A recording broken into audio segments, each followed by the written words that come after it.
Hi, everybody. I want to make sure that you can see and hear me. So the way that I usually have you make sure that you can see and hear me is if you go over to your little control panel, there's a chat section. You can just say, "Hey, RC, I can hear your voice, and I can see your mug on the screen, and I can see the title page when investing when things go wrong."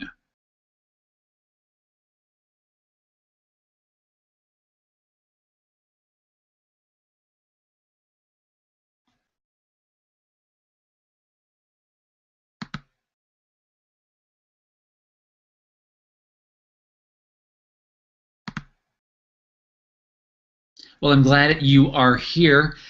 I have a lot of great content to cover, and I'm excited to share it with you. This content is based on really my entire adult life, focusing on what works in investing. And one of the things I really noticed time and time again is you really don't need to know how to invest when things are going well. But really investing when things go wrong is really where the money is, and that's where the difference in people's returns really come down to how people react when things go wrong, or when stocks go wrong, or when sectors go wrong. So we're going to look at that, and that's going to be the topic of our conversation tonight.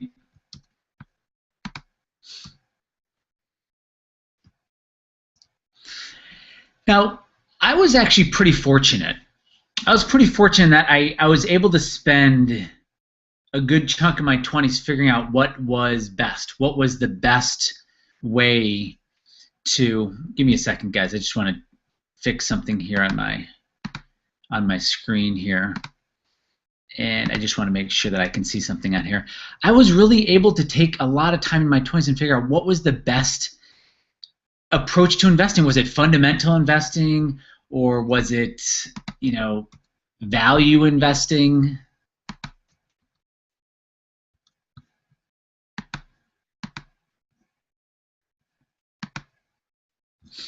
Deep value investing, diversification investing. I know there's not really a term called diversification investing. Buy and hold investing, I trust my broker. Sentimental investing or sentiment investing, option trading, forex trading, technical trading. I literally was able to look at everything and see what might be the best to invest money. And I found the answer. And when I found the answer, I found out that other people have found the answer too, but they weren't really talking about it. And mainstream and the big box financial advisors and even independent financial advisors and money managers, they really steered away from it. And what I learned was they really didn't do their own investigation. They just kind of had to jump in and make sales and bring new clients on. So I want to share with you what I found to be the best way to invest, and some of the really interesting things I found out about the investment world, sectors, indices, stocks, when I was able to spend all this time in my 20s focusing on investing. And the reason I was able to spend time in my 20s is because I worked in Asia for a few years in my early 20s running a software company. And it gave me time when I came back to really figure out and follow the evidence. Now, the evidence is going to show you that really aligning your money with the big box advisor approach is expensive. The evidence is going to show that really the stock market, it's inefficient and really therefore made to be taken advantage of and not persuaded by.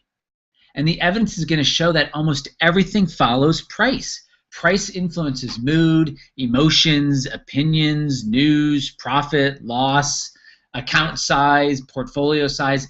Everything follows price. And that was so obvious once I discovered it, but sometimes obvious is really hard to see. It's like asking a fish to describe water. It's like, well, what? What do you mean water? Now, you probably have been on the reversed side of this belief. This is the belief of what big box advisors and conventional advisors view the stock market as. It's just kind of this, slow, steady, uphill. You just kind of slowly get to the checkered flag and everything's going to be good. And that's kind of the world they want you to believe. They want you to believe that. But in reality, this is actually what the stock market looks like. There's periods of fright and collapse and upward and downward. It looks very different from what the big box advisors and conventional advisors want you to believe. So we need to figure out what to do in what's really happening, not what the big box and conventional advisors want us to believe is happening. And that's what this, let me turn this up a little bit, and that's what this is about, is really finding out how to invest when things go bad. Now, it becomes even more difficult, and I want to talk about that. But before I talk about that, we succumb ourselves to all this additional information and mainstream media, and it has nothing to do with Mark Faber, who's on the screen here, who's talking on Bloomberg, talking about how the market's going to crash 45%, or Eric Sprott saying gold's going to go up thousands of percent.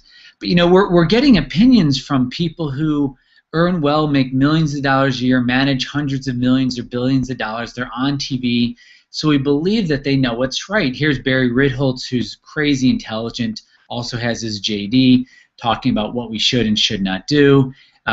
David Rosenberg, very, very, very intelligent guy. And I did the TV scene for a while too. Living right here in Silicon Valley, would go up a lot to Bloomberg TV and Fox Business News. And I kind of joined the whole circus, and I actually stopped after a while because I realized everything was just sound bites, and I don't think I was really helping anyone. So I actually stopped going on to focus on what really worked.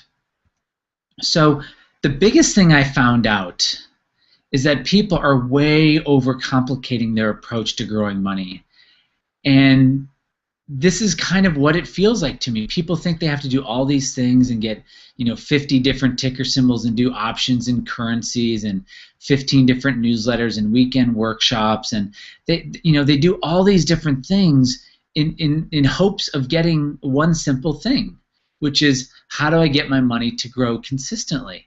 And so and I've certainly been guilty of this, we make this very, very complicated. But it doesn't have to be this way.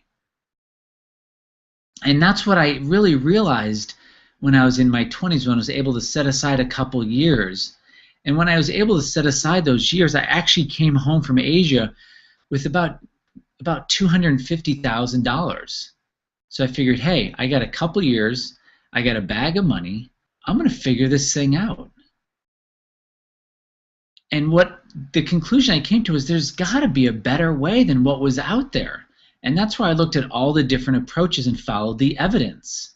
And that's what I want to share with you. Where does the evidence move you? Where does it actually take you when you don't have a bias and you don't really care which direction it takes you?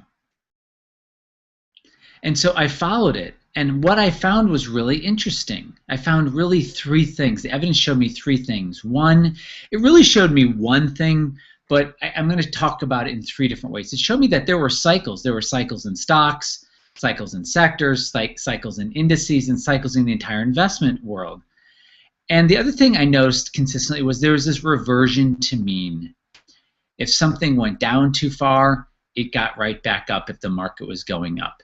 If something went up too high, it pulled back. Things revert to their mean if they get too far out of whack.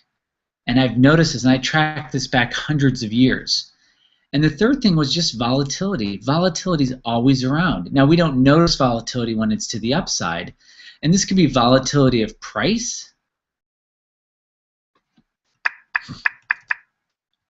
or it could be volatility of emotions. But it's cycles, reversion to mean, and it's volatility. Very interesting. So, this is what I noticed. Look at this screen here. Just let me show you this. This is a price chart of information, actually of 450,000 years of information. Really, seriously, this is 450,000 years of information. This is the temperature change of planet Earth going back 450,000 years. Now, can your brain see the cycle that the temperature change goes lower, it moves down, and then it spikes up, and then it moves down, and then it spikes up, and then it moves down, and it spikes up, and then it moves down, and it spikes up? There's cycles to how temperature changes on planet Earth. I mean, this was incredible to me. And then I discovered this chart. This is actually of sunspots, if you can believe it or not, and how many sunspots happen every month. Again, I was like, oh my gosh, there's cycles all over the place. Now, some of them are obvious. One of the more obvious ones is the seasons. We have spring, and then we have summer, and then we have autumn, and we have winter. So we clearly see some cycles in nature. And to me, the stock market is nothing but nature, because behind that is hundreds of millions of people's feelings and emotions and desires. And so I saw these cycles, and I wanted to go and see if there were cycles within the stock market, and the evidence showed there was, and I'm going to show it to you. The other thing, like I said, I saw was this reversion to mean. When people were paying way too much money for $1 of annual income, called a price to earnings ratio, it would pull back down, and then it would go back up, and then it would come back down, and it would happen time and time again. And basically what that was showing was the probability of the market going up or the probability of the market going down. And this screenshot here is a movie scene of a movie called Rain Man, which came out in 1989. And that's Dustin Hoffman and Tom Cruise sitting at a blackjack table in Las Vegas, because Dustin Hoffman, who Tom Cruise in his character called Rain Man, for Raymond, could count cards, could learn the probability of the deck reverting back to its mean. And so the evidence shows that you can also do this with the stock market, with the S&P 500. And the last thing, like I said, there's this cycle to volatility. There's this volatility with price, and there's this volatility with emotion. And it happens time and time again. We think we're going to be the calm and cool person, but we're not. So what do we do with all this information? It's a good question.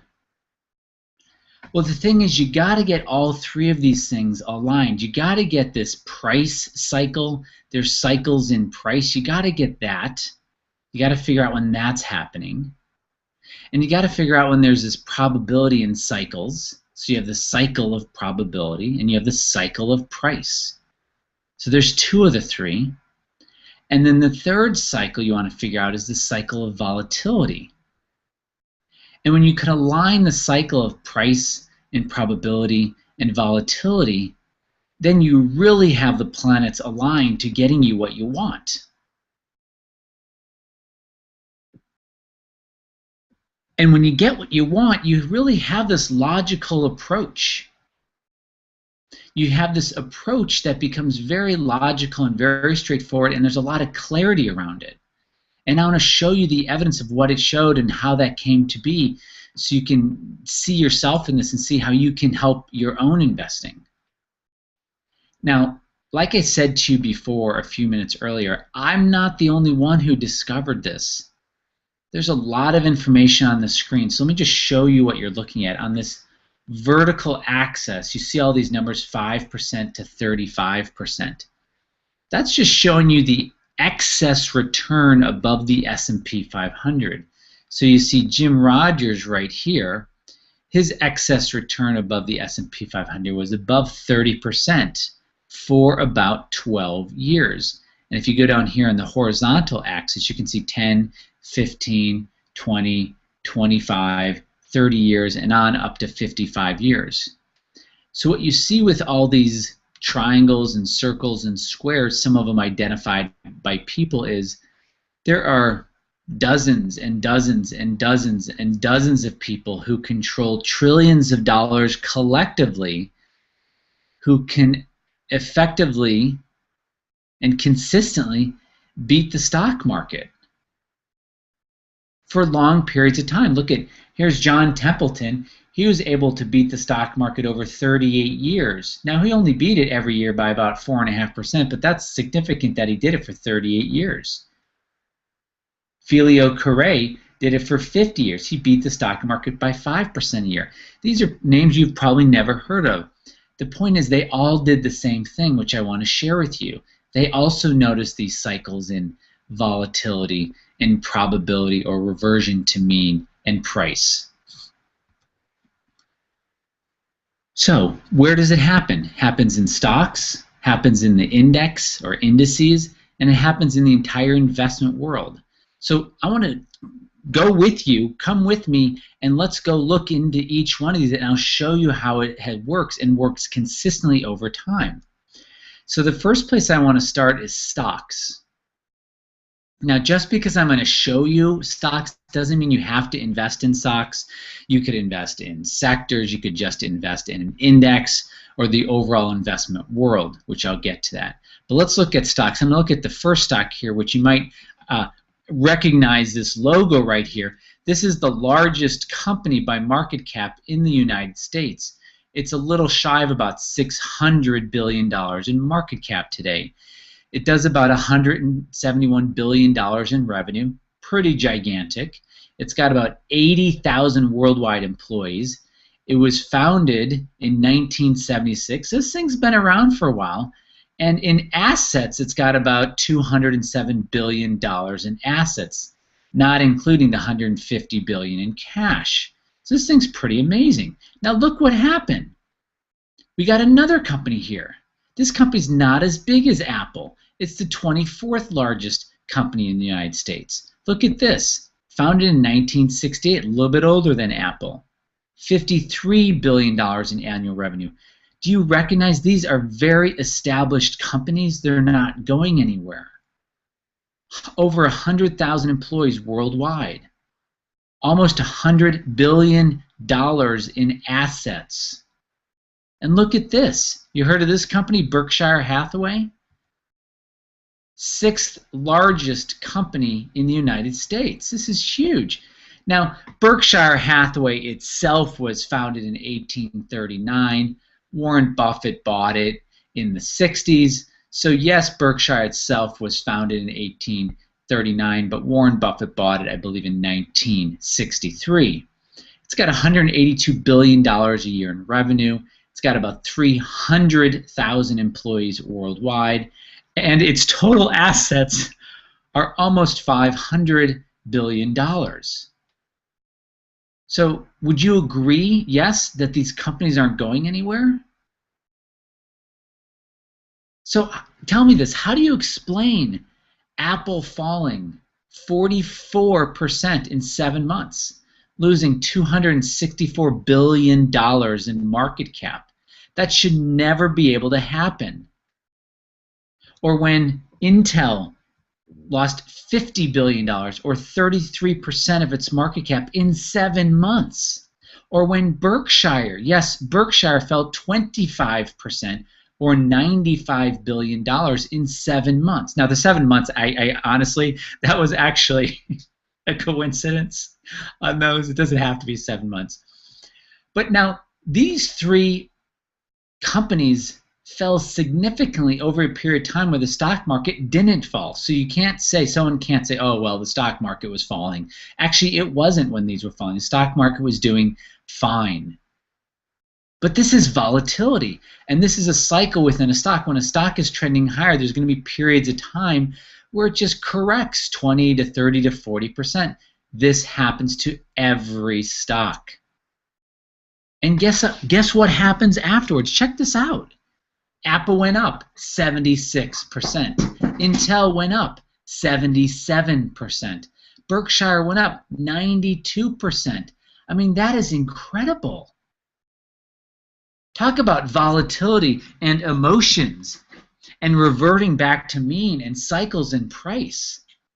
This happens all the time. And every year, I mean, I just showed you 3 S&P 24 stocks, 24 of the largest stocks, right? These are 3 of the 20. These are 3 of the 24 biggest stocks in the United States. You don't even need to look in small cap or mid cap. You can, it happens there too. But we just started with the 25 biggest stocks. And it happens all the time. This is what the evidence showed me. There's this volatility.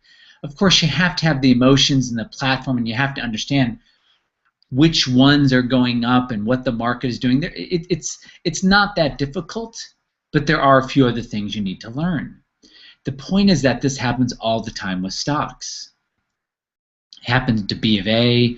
It's actually happening to B of A right now, happening to Netflix, happening to Express Scripts. These are companies that are tens of billions, if not hundreds of billions of dollars in size. Chipotle, 3M, Microsoft, Nike, Disney, Coca-Cola, Walgreens, Philip Morris, Wells Fargo. These happen to be companies that you would recognize. They absolutely dominate their market. They've been around a long time, and if they haven't, they're just absolutely killing it and killing their I think of like Netflix, who actually hasn't been around as long as Coca-Cola, but they have completely shifted and changed the whole way people view information, especially entertainment information today. These are companies that are not going away. But there's that price and probability and emotional and volatility cycling. And it just doesn't happen with stocks. But here's the thing, here's the takeaway. It's actually far safer and financially rewarding to buy global brands at discounts while they're still in uptrends. It's a simple idea. And remember this, sometimes complicated questions have simple answers. Sometimes complicated questions have easy answers. And this is an example. And of course, you've got to know what to avoid. Here's Bear Stearns, that basically was going to go to zero, but it stopped at $10 until it got bought out. And here's Eastman Kodak, that basically did go to zero until it got bought out. So you have to know when it's a correction, yeah, and when it's actually changed directions and going to zero. Those are some of the small things. You know, there's small minor details, the nuances of this. But you know, knowing that nuance is really one of the differences that makes a difference. But when you know that, which is simple to know, it's easy to find these setups all the time. So I said to you the second place we look was an index. Now we're going to look at the S&P 500 index. It's the most followed index in the world, and we might as well go with what's most tracked. So let's look at the index and let's see if this cycle of probability and price and emotion follows this index, the S&P 500. So if you look at the screen, this is the S&P 500 going back to 1992 up to present day. Now, look, I put 3 red columns on there. 3 red columns that kind of overlay some corrections. Now, you may not know this, but according to academic economists, a 50% correction in the stock market is statistically supposed to happen every about 5,000 years. Well, we've had 2 in the last 14 years, and there was 1 in the late 20s and early 30s of the 20th century. So much for academic economists. But look at this volatility. I mean, this is absolutely price volatility and emotional volatility. And this is just the stock market wanting to revert back to its mean. So how do you take advantage of this? Very simple. You have a system to identify when to be in and when to be out.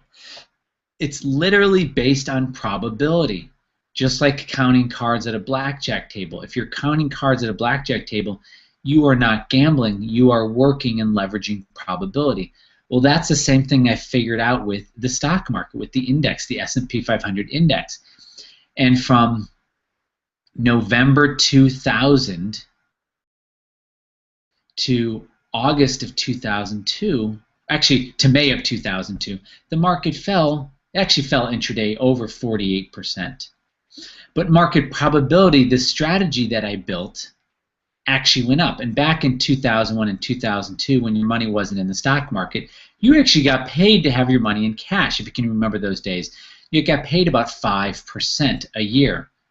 Not so anymore. But you don't have to lose money when the market falls. There are cycles to the index or indices going up and going down, and there's no reason to take it all the way down each time it falls 50%. And so I built a strategy called market probability. And if you look at the screen here, this is market probability against the S&P 500. Market probability is the blue line, and the stock market is the burnt orange or red line.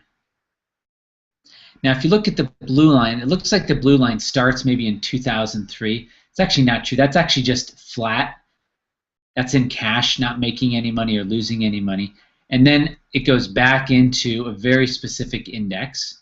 And then it goes out just to cash. Notice it goes flat for a while. Then it goes back into the market. Some volatility here. But when it goes back into cash, it's higher. And then it goes up. So knowing when to be in and when to be out is one of the significant things that makes a difference for people in how they grow their portfolio. And the differences are pretty significant. This is not gambling. This is not being dangerous. This is not being risky. And here's $100,000 in this strategy that I call market probability. And there's $100,000 starting the S&P. And at the end, today, November 27th, 2000, till close of market today, market probability went from 100K to $507,000. Now maybe you started with 10,000 and went to 50,700. That's fine. But just notice the difference. The $100,000 in the S&P went from 100,000 to 141,000.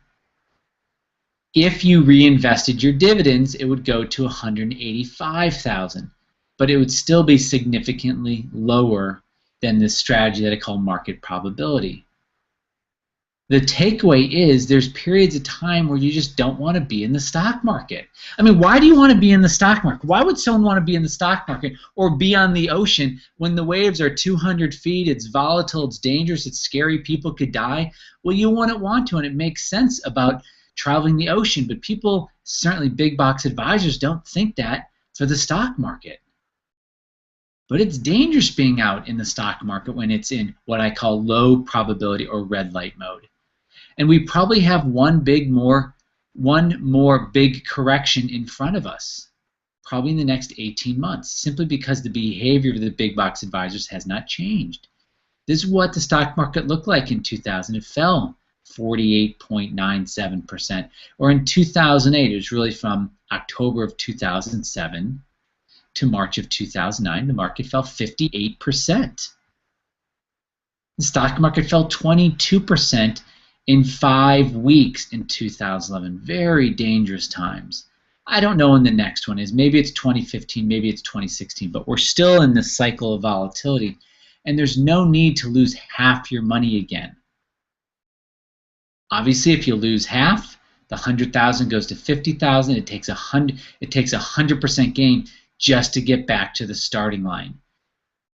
Very, very expensive. And you know what? When there's big crazy waves on the ocean, you just go back to safe harbor. You just go back to harbor, you fill up on more cash, you save more money, you wait for the huge waves to calm down, and just go back out to sea. It's very straightforward. It's very simple. The evidence is very clear that there's periods of time where you actually do not want to be in the stock market. And as you saw from the S&P price chart going back 26 years, it's not like you're in, out, in, out, in, out. There's just a few periods of time where you want to avoid. The third area I want to show to you is the investment world. So we looked at the stock market, we look at the most followed index in the world, and I want to show you just the overall, literally the investment world. Now the investment world is made up of 4 major asset classes: currencies, stocks or companies, bonds or debt, and physical assets. Those are the only 4 places you can put your money in the world. If you get a paycheck and you put it in the bank, that money is fully invested immediately into your local currency. So those 4 asset classes are what I call the investment world. Well, guess what? There is a cycle to the investment world. There's a probability of when to be in one of those major asset classes and be out of it. And the evidence is very clear about this, and I want to show it to you. So this is what drives the entire investment world, literally the entire investment world. And it's what an individual person is willing to pay for $1 of annual income. That's the price. Hold on. That's the price, what someone's willing to pay for $1 of income. Now their earnings, think of it as a company earning $1 and what someone is willing to pay for that dollar. And this cycle goes back hundreds of years. What people do as a group is literally they bottom at, say, look, I'm not going to, they bottom out saying, I'll pay $6 for $1 of annual income. And then it goes up to people paying somewhere between $30 to $45 for the S&P 500, for that dollar of annual income, and then it reverts back down, and then it reverts back up, and then it reverts back down, and then it reverts back up. Now, each one of these arrows, and this is so interesting, I really want you to get this, each one of these arrows lasts about 17 and a half years. And even though the price of the stock market is going up right now, what people are willing to pay for a dollar of income is going down. We're actually in one of these down cycles right now on what people are willing to pay for $1 of annual lifetime income. Now, I'm going to actually show you this. Here is the Dow Jones. It's partially the Dow Jones and partially the S&P mushed up together, mashed up together. But look at this. There's periods of time where the stock market goes up, periods of time where the stock market goes down, where it goes up, where it goes down, where it goes up, and where now it's going sideways. But this is so interesting. This is a repeatable cycle. This is a repeatable pattern. The price goes up over very long periods, but knowing what cycle we're in is very important because that tells you what to invest your money in or what has the highest probability of protecting and growing your money. And this is the same information I just showed you in the previous chart. I'm just showing it to you in a chart like this. 1914 to 1930, be in stocks. 1930 to 1947, don't be in stocks. You actually want to be out of them. Then from 47 to 65, go back into stocks. That's fine. And then from 1965 to 1981, get out of stocks. And then get back into stocks. And then get back out of stocks. This is a repeatable cycle that literally sits on top of mass psychology of what people are willing to pay for a dollar of income.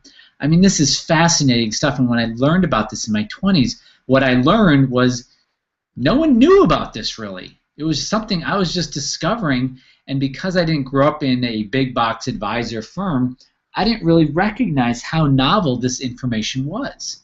But then I learned about those other group of men who I showed the price chart before of. Most people know who David Einhorn is. Obviously, people know who Warren Buffett is, or John Templeton, or Jim Rogers. What I learned was they actually knew about this stuff. And this is the result. When you know which cycle we're in as an investment world, that tells you where to put your money. Now, in the previous chart, you saw the columns. One column is called stocks, and one column is called non-stocks. Well, it turns out the best place to have your money in one of those down cycles is in physical assets.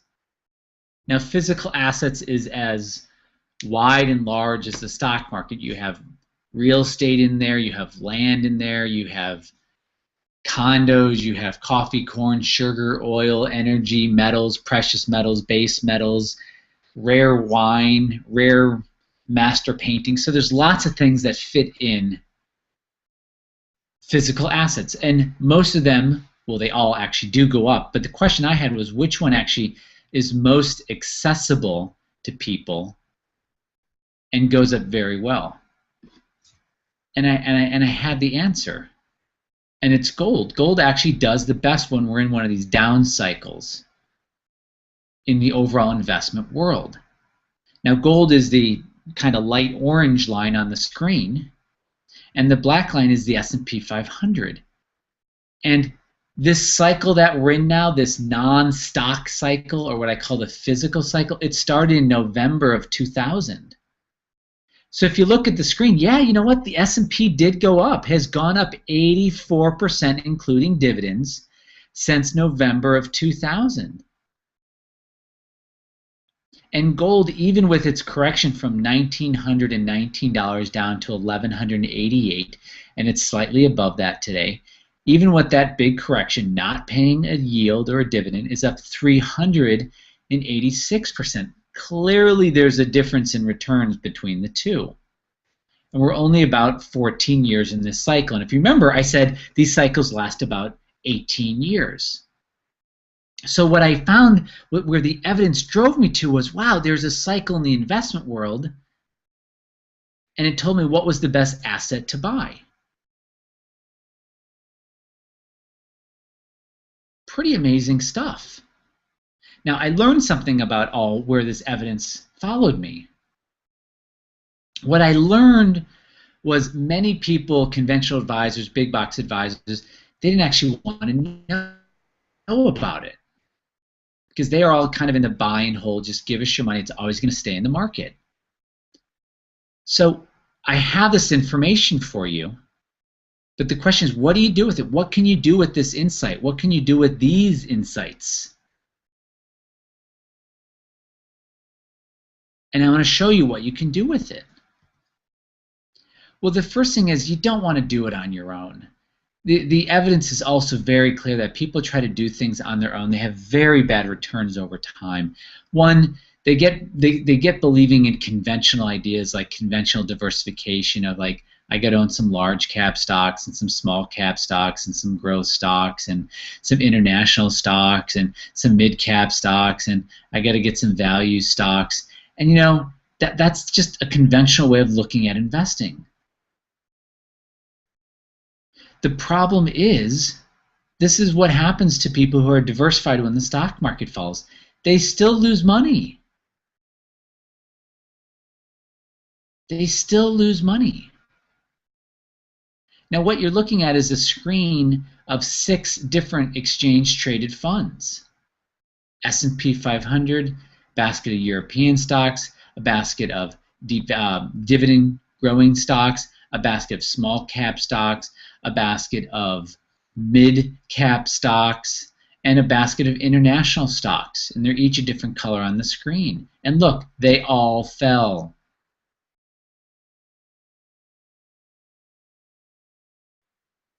So what is diversification really worth? Well, it's actually not worth that much when we're in these long-term physical cycles, which start in November of 2000. But you don't want to do this on your own, because there's always going to be research that you don't know about, and it's hard to actually make the best decision on your own. And there's 2 companies. One is really well known, and one of them is not that well known. One of them is called BlackRock, and they did some testing, back testing, of how individual investors do. And they did some research between 1992 and 2011. They found that individual investors, they grew their money about 2% a year. But stocks during the exact same time period went up almost 8% a year. And then this other company, is a research company called Delbar. And over the last 30 years, 20 years, 10 years, 5 years, and 12 months, they've noticed that individual investors have underperformed the stock market. And they have a nice little price chart here for you. Now, the first column just shows you the time length. The second column shows you what individual equity investors through individual equity funds returned. The third column is the S&P column, and the fourth column is just showing the difference between those two. It's pretty clear. Doing this on your own can be dangerous to your portfolio. So the first thing you can take away is you don't really want to do this on your own. And if you do, we humans want to complicate things. I'm a human, my brain wants to complicate things, and the more you do things on your own, the more you're going to complicate something that's really simple.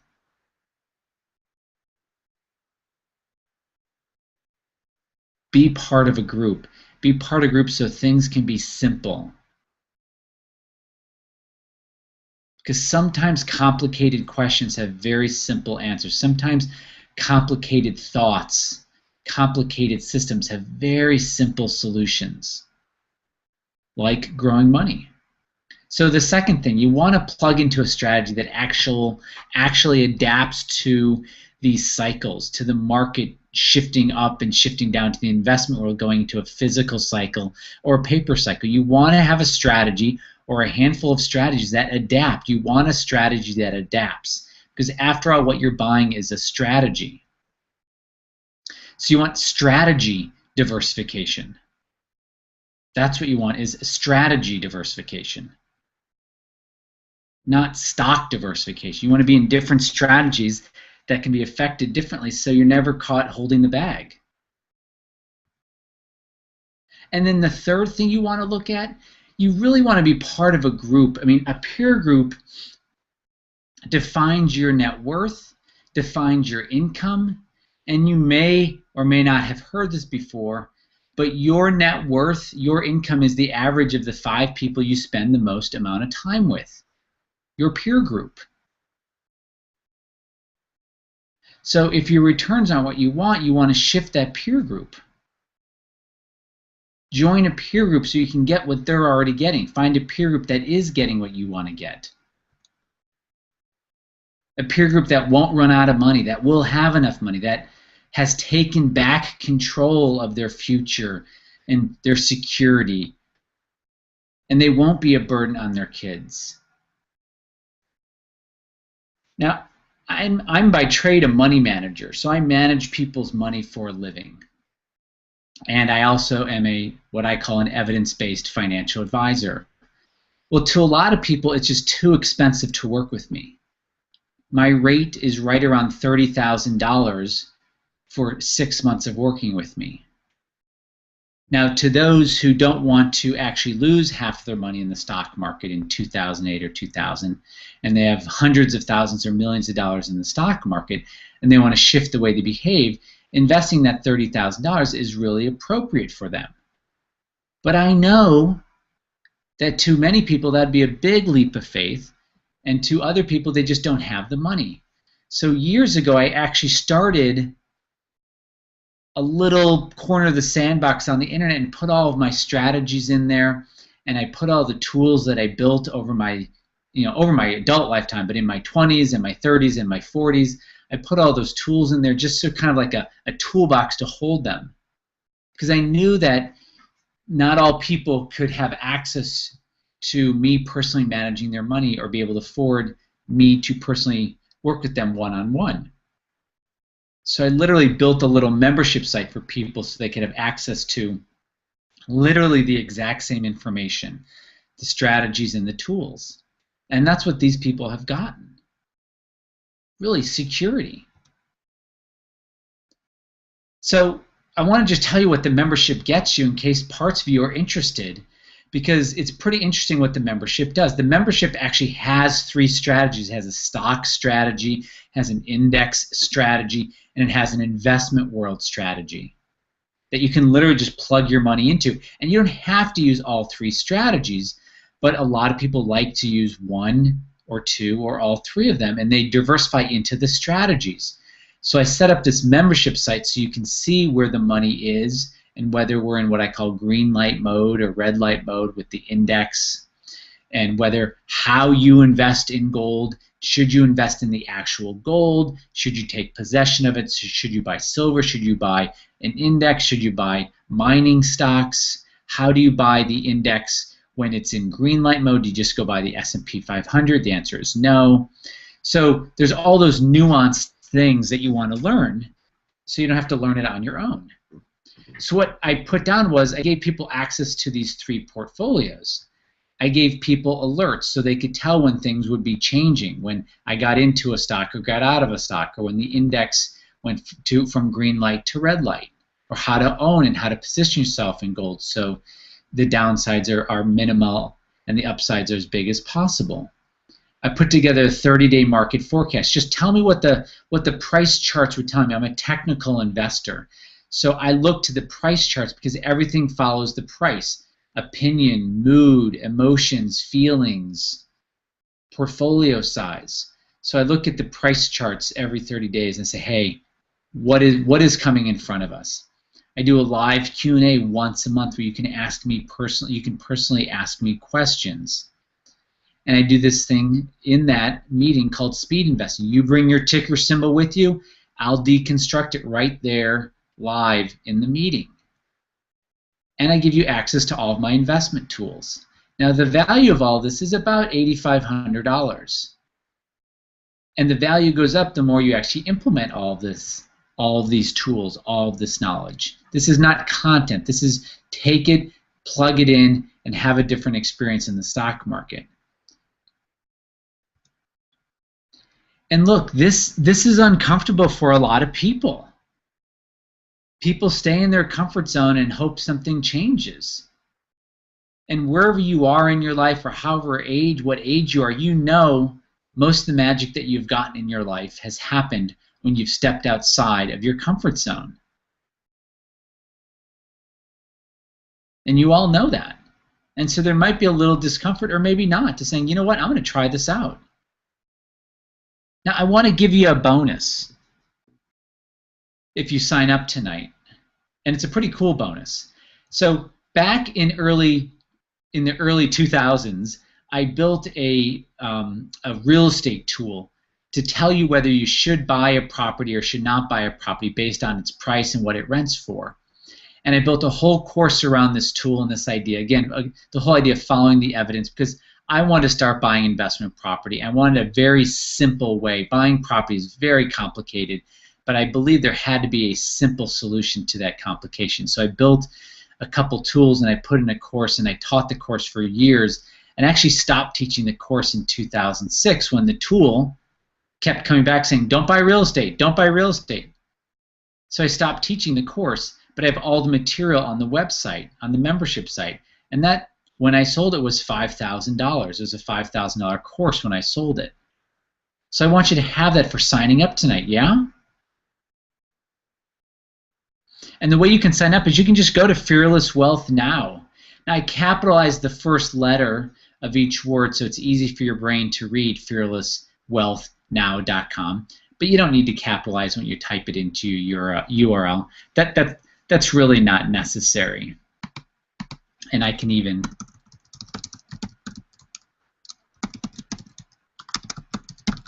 make a little sticky note in the chat area so you can see that too. And I did one other thing that I want to share with you. I built this system called the cash flow engine. Now, I haven't talked a lot about myself, but when I started advising people in 1998, that's when I started my business, my niche was going to business owners. I went to business owners because I figured they had the ability to turn up the dial of making more money. So when I worked with them, I not only showed them how to make more money in their business. Imagine a financial advisor teaching someone else how to do, teaching a business owner how to do it. But I work with coaches and consultants and business owners, and I showed them how to increase their revenue while showing them how to grow and protect their saved income. And I built this course called Cash Flow Engines. And I actually ran it for 2 years, and I stopped running because it was just so much work. But I kept all the archives, and I put all the archives on the membership site. And when I did run it, people bought it for $12,000. That's actually what they bought it for. You did the price at $19,995. You subtracted it, but what people actually ended up buying and paying for was the $12,000 course. It was a year-long course, and that was about increasing monthly income. I want to give that to you too. That's also what you get, these bonuses. Everything I've talked about is knowing the probability of winning your hand, knowing if an individual stock is a buy or a sell, taking advantage of these cycles, these price cycles, these probability cycles, these emotional or volatility cycles. They happen all over the place in stocks, in sectors, in indices, and the complete investment world. This will change and shift the way you invest. Money has been complicated for people to grow it for so long, but the answer on how to do that is not. It's simple. And by going to fearlesswealthnow.com, you can see that simple or easy answer to that complicated question. How do I make sure I'm never hurt again? How do I make sure I'm on the right side of the market? And this is how you do it. It's so straightforward and so simple. And once you see the portfolio and the tools, you go, oh, of course this is how it is. Now, if you sign up tonight, the full access to the membership site, I used to sell it for $1,020. And the reason it's $1,020 is because I used to charge, and I still do, $85 a month. But when you pay annually, I subtract $323 from that number. So it's not over $1,000 a year. It's just $697.50 a year. And I don't know what you're going to love best, getting the alerts, doing that speed investing where you bring your own ticker symbol and I deconstruct it right there online with a screen share so you see the price chart, or actually having access to these tools, that what I call get clarity tools and grow your money tools, whether it's the cash flow engine or the real estate course, or just being part of a group that has been on the right side of the market since 1998. So check it out. And look, if you don't like it, that's fine. I'll hand you back $500. Just go ahead and check it out. I'll take the risk. Like I say, for a living, I manage people's money, and many people can't afford my minimums. My minimum to manage money is $500,000, meaning someone has to have at least $500,000 for me to manage their money. If they want me to manage their money on a performance-based only, the minimum is $1 million. And I know a lot of people don't have those minimums. So I wanted to put this membership site together so people could get access to the exact same tools to know what stocks to be in, when to be in the overall stock market, when to be out, how to manage the whole investment world in this physical cycle or paper cycle. And so I'm adding one more thing. This is like the bonus, because I just have such passion in helping people. And like the triple bonus is, if you sign up tonight, I want to do something for you that is very different. It's not doing the same thing over and over again. This is not a newsletter. This is not a weekend workshop. It's something incredibly different. And so the thing I want to do different is, if you sign up tonight, and this takes a lot of my time, just so you know, so this is not a trivial thing. I have most things in abundance in my life except time. But this is something I want to do to help you. And you might go, yeah, RC, help me. That you don't know me. Why would you want to help me? That's fine. You know, all my clients are skeptical, but are still open, right? So people have to be skeptical with some openness. If they're cynical, their money doesn't grow. And if there's no skepticism in them, their money doesn't grow. So, you know, my clients are skeptical people who are still open. But if you're serious about taking back control of your future and your portfolio, then I'm actually willing to give you some of my time for free. And everyone who signs up tonight, my assistant, I only have one employee in my company. This is my 16th year of helping people. I have one employee. I believe in simplicity. My one employee, Patty, she'll just call you. She'll get something from you called a mini wealth dashboard. She'll send it to you. I'll look that over, and we'll set up what I call a mini strategy session. We'll just get on the phone for a few minutes. I'll look at your numbers, and I'll see where I can help you best.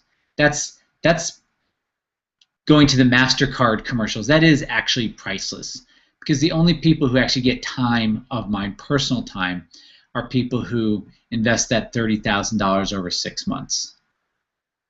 But I want to meet you at the beginning and say, hey, what is it that can do best for you? What's the one thing you can take from that conversation? And if you go to fearlesswealthnow.com, sign up for that right now. And there's even another bonus in there. And then when Patty gets the confirmation, she'll reach out to you, and she'll take it from there.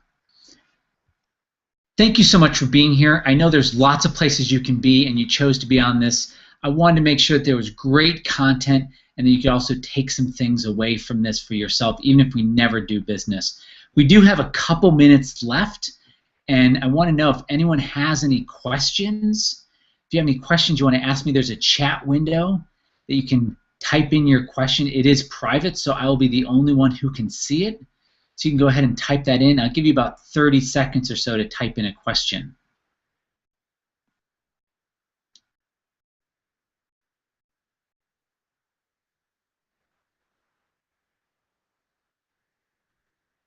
Well, here's the first question from Eric.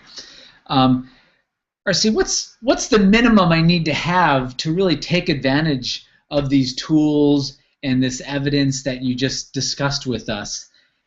And it's a great question. My examples show, having starting with $100,000 and growing it to 500.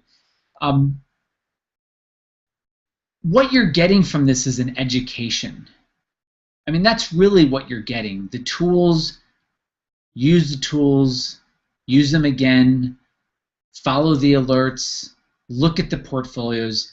Really what you're getting is a complete education on what really works in the market. Now, look, if you go to Stanford today, which is about 5 miles south of me, I think a 4-year degree from Stanford's about $200,000+. Harvard's probably a little bit more. We're talking, and I'm not trivializing $700 a year. But this is about an education, really getting educated, being able to connect with the person who actually built the tools. I built these in the 90s.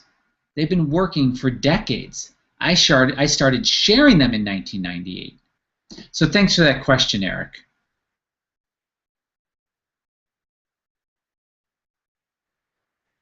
Okay, we got another question here. RC, this question comes from Joe. How do your strategies do with all the years of QE, money printing, manipulation? The question was slightly shorter than that, but really that's what it's about. And the answer is no central bank, and even if all the central banks got together, which they are doing, it can't actually change the cycle. Meaning it can't change a physical cycle into a paper cycle or a stock cycle into a non-stock cycle. What it can do is shorten the cycle or lengthen it or increase the volatility.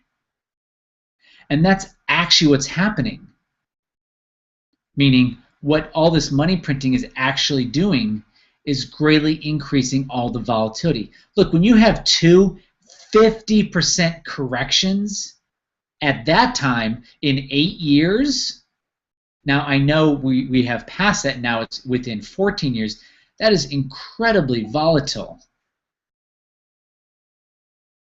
And we also had volatility in real estate, and we had volatility in the bond market. So what their money printing has done is create a huge amount of price and emotional volatility. But that's what's great about these strategies. They simply adapt. They don't care about manipulation. They just simply adapt to it. And that's what people like most. It's like, oh, okay. It's not about buy and hold or I hope this works out. It's really about adjusting. This question comes from Linda. Thanks for that one, Joe. This one comes from Linda. Can I get a copy of this webinar? I am actually recording this, and you will get a follow-up copy. So you will get that, Linda.